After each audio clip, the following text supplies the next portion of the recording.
Resident ইভিলের টি virus যদি সত্যি সত্যি থাকতো এবং এটা যদি তোমাকে অ্যাটাক করতো, তাহলে তোমার ব্রেনের অ্যাকচুয়ালি কী অবস্থা হতো?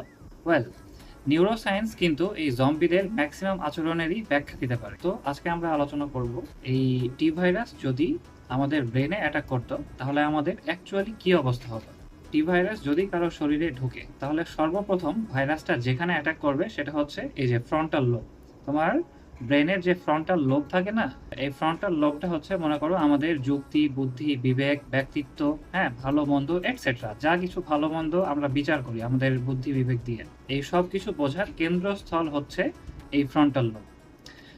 এখন এইটা যদি বন্ধ হয়ে যায় তাহলে কি হবে? মনে করো যদি ফ্রন্টাল লোবই বন্ধ হয়ে যায় কাজ করা, তাহলে কি হবে? তোমার মাথার যে মেইন যেই ডিসিশন মেকিং অ্যাবিলিটিটা সেটাই নাই হয়ে যাবে। তুমি নিজের ভালো মন্দ বুঝবা না, অন্য মানুষের ভালো মন্দ আরোই বুঝবা না, রাইট? তোমার যুক্তি, বুদ্ধি, বিবেক সব কিছু নাই হয়ে যাবে।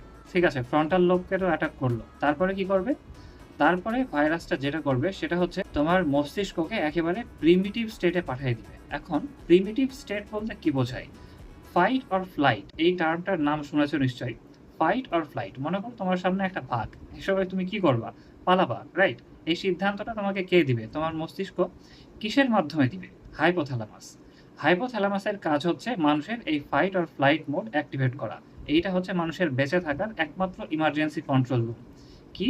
হাইপোথ্যালামাস।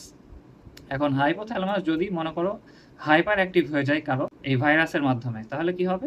তোমার body permanently fight or flight মোডে চলে যাবে। এটা কখনো আর অফ হবে না।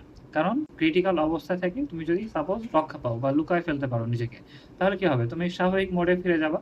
কিন্তু জম্বিদের তো আর এটা হবে না। ভাইরাসটা যখন ওই হাইপোথ্যালামাসটাকে হাইপার অ্যাক্টিভ করে ফেলবে, তখন ওদের body permanently fight or flight মোডে চলে যাবে। এই জন্যই মনে করো ওই জম্বিগুলা এইরকম দৌড়ায়, এরকম উল্টাপাল্টা র্যাপিড মুভমেন্ট করে।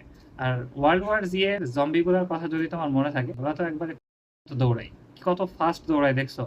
বা ট্রেন টু বুসানের জম্বিগুলা, ও মাই গড। এবার আসি জম্বিদের খাদ্যাভ্যাসের ব্যাপারে। মানে এই যে জম্বিদের যে ক্ষুধা, এই ক্ষুধা এত কেন? ওরা ননস্টপ খেতেই থাকে, লাইক ওয়াই?